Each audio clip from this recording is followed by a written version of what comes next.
Hello, this is Ron Paul with your weekly update for Monday, October 3rd.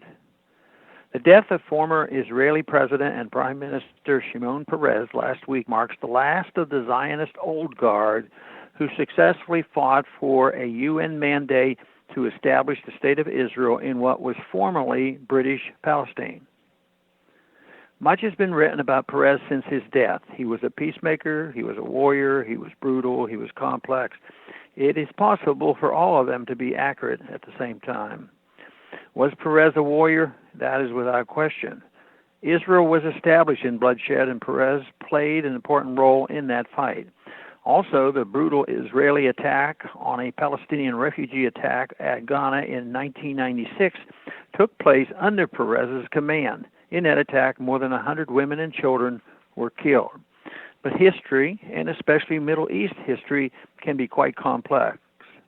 Shimon Peres was above all in favor of trying to find a way for Israelis and Palestinians to live side by side. He was right there in spirit when Israeli Prime Minister Yitzhak Rabin had a famous 1993 handshake with Palestinian leader Yasser Arafat. Rabin paid for his effort with his life as a right-wing radical assassinated him in 1995. Shimon Peres was in favor of real negotiations with the Palestinians, and he several times inserted himself into the process to urge the hawkish Benjamin Netanyahu to start talking rather than saber-rattling. In 2012, for example, Peres made it known again that he favored a two-state solution and that Palestinian leader Mahmoud Abbas was a suitable negotiating partner. He also urged Netanyahu to open up direct talks with Hamas if certain agreements could be made beforehand.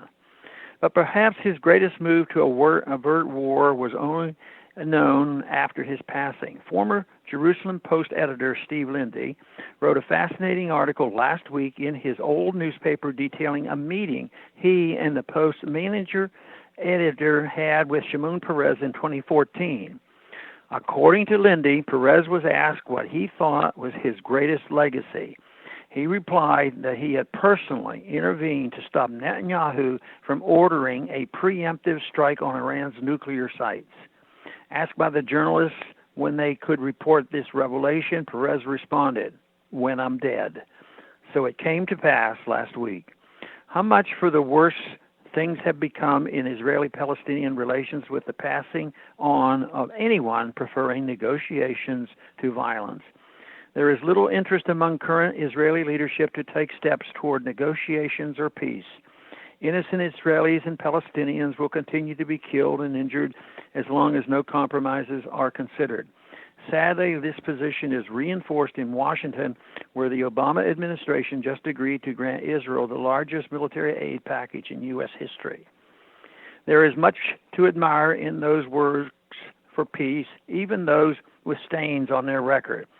I remain convinced that Israeli-Palestinian peace efforts would be much closer to bearing fruit if the U.S. government would stop inserting itself into the process and subsidizing either side. Left alone, both sides would largely produce more leaders interested in ending bloodshed and conflict.